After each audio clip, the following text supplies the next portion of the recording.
Una historia familiar, capítulo 7, parte 3. La risa de Gretchen se vio interrumpida ¡pam! Por un portazo. Papá acababa de entrar en casa y saludó a la abuela, a Hansen y a Gretchen, como si saludara a una pequeña familia perfectamente normal e intacta, como si en la casa nunca hubiera habido una mamá, preguntando incluso, ¿qué hay de cena? Y cuando la abuela le dijo que liebre asada con albóndigas de patata y grosellas, y que la liebre se estaba descongelando en la bolsa de viaje, papá chasqueó la lengua de gusto, como si lo único que necesitara para ser feliz fuera liebre en salsa con albóndigas de patata. Esto indignó a Gretchen. Más indignante le pareció aún que la abuela y Hansen estuvieran mientras tanto jugando. También ellos se comportaban como si estuvieran la mar de contentos. Papá, quisiera hablar contigo, dijo Gretchen. Con mucho gusto, corazón, dijo papá. Pero quiero hablar contigo a solas. Muy bien, corazón, dijo papá, dirigiéndose con Gretchen al gabinete. La idea de una conversación a solas no pareció agradarle demasiado. La expresión de su cara era de una cierta inseguridad y con el bigote había empezado a liarse signos de interrogación.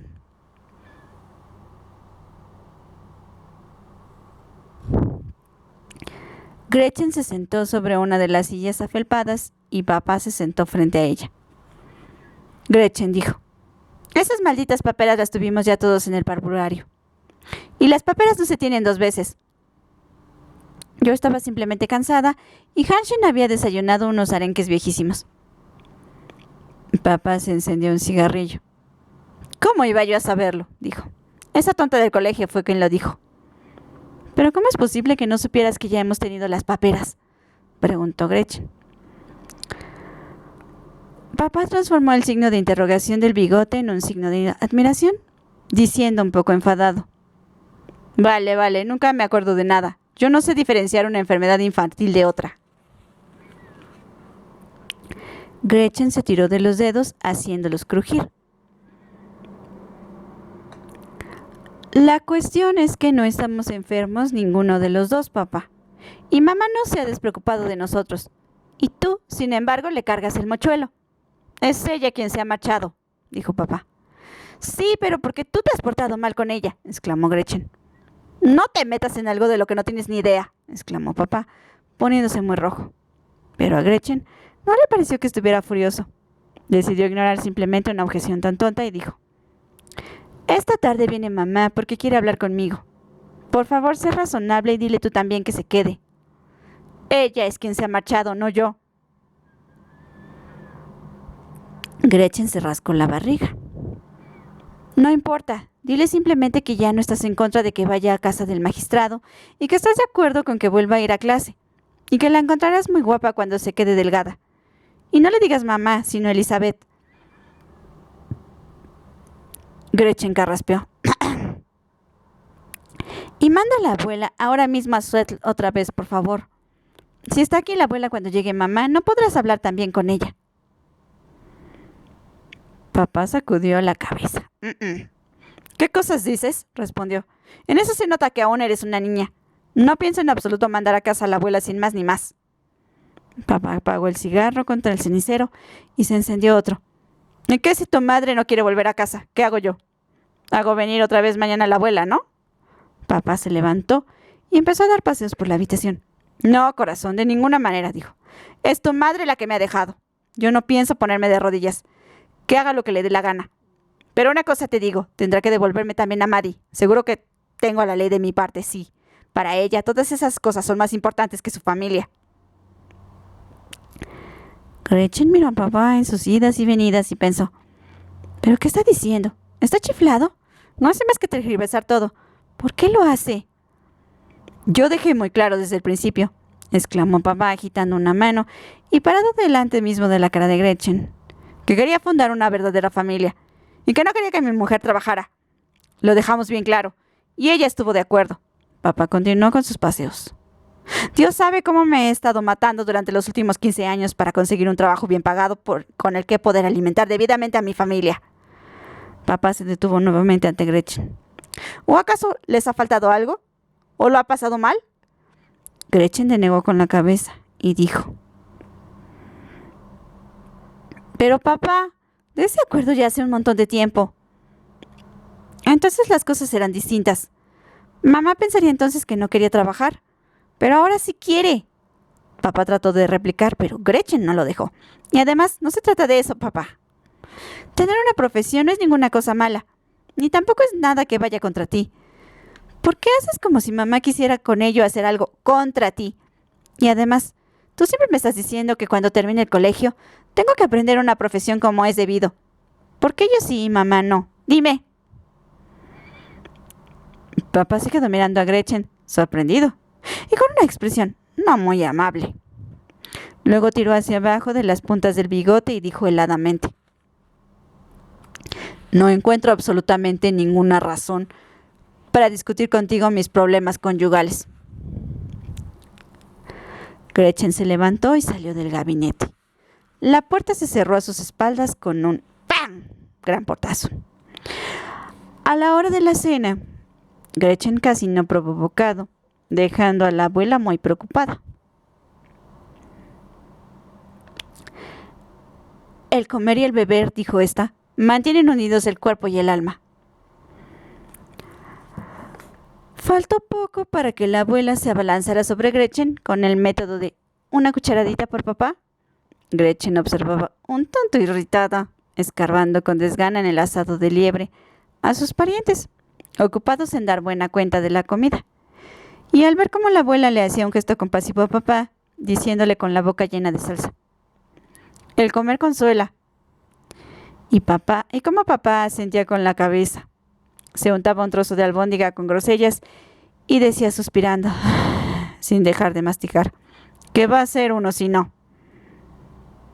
Ya no pudo aguantar más tiempo a la mesa. Se levantó de un salto, retiró la silla con tanta fuerza que la tiró y salió corriendo del salón sin fijarse en la silla vacía.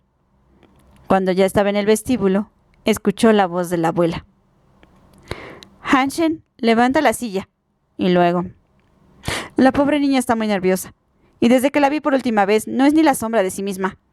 Debe de haber perdido por lo menos 5 kilos. Gretchen se quedó parada ante el espejo del perchero. ¿Realmente había adelgazado? Tenía que reconocer, por la imagen que veía en el espejo, que su aspecto era algo menos rollizo que de costumbre.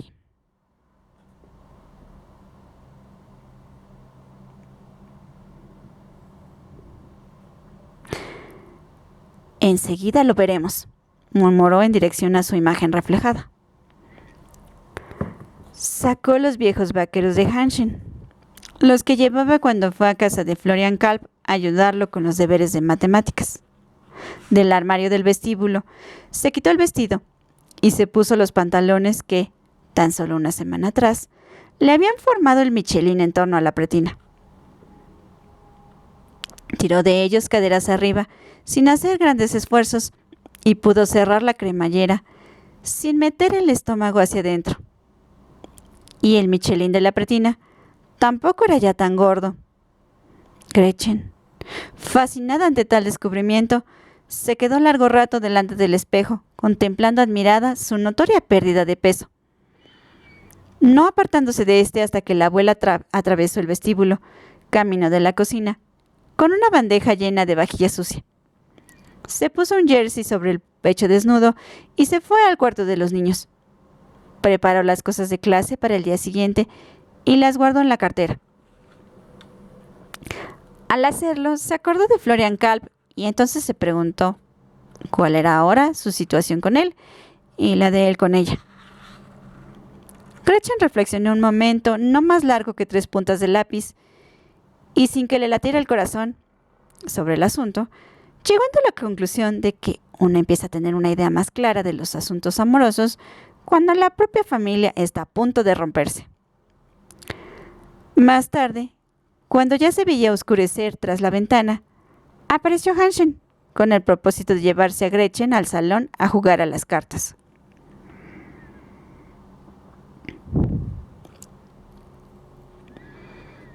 La abuela quiere que juguemos al chinchón, dijo Hanshin.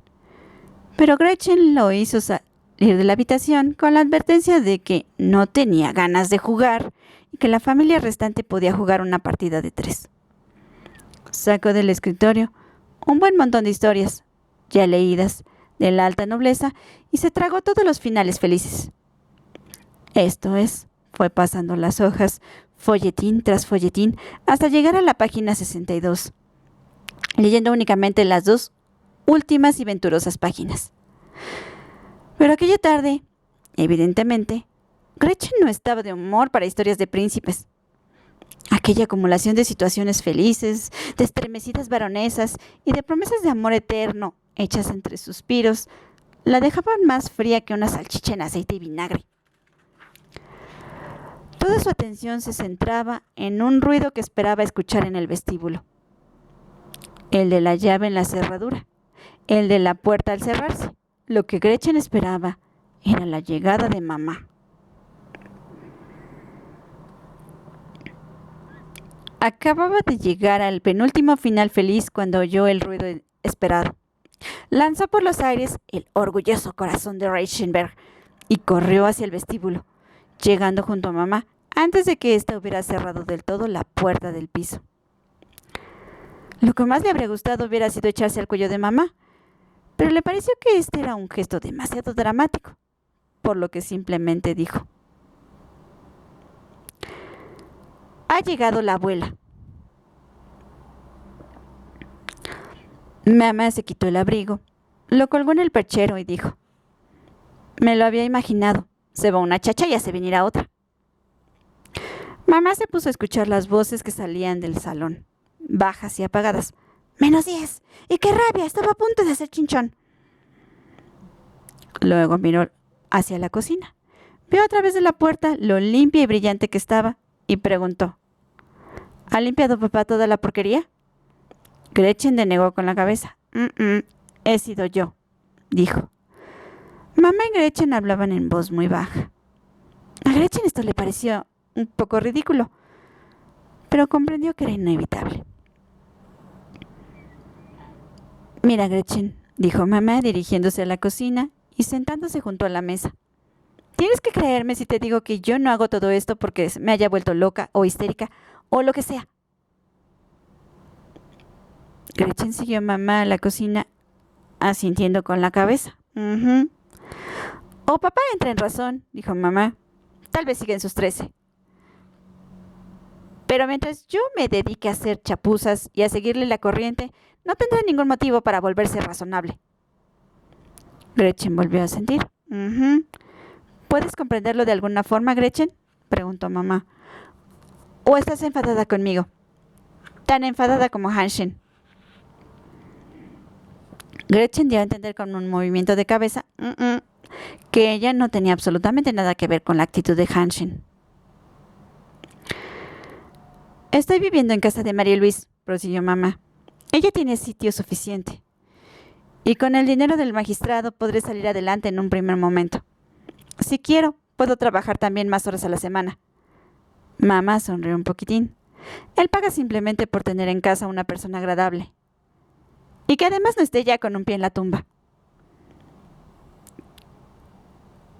«¿Cuánto tiempo necesitará papá para volverse razonable?». Gretchen olfateó en dirección a mamá y se rascó la barriga. Gretchen se rascó la barriga como si le hubieran picado 7 mosquitos a la vez. «¿Cuánto tiempo? La abuela y todo eso».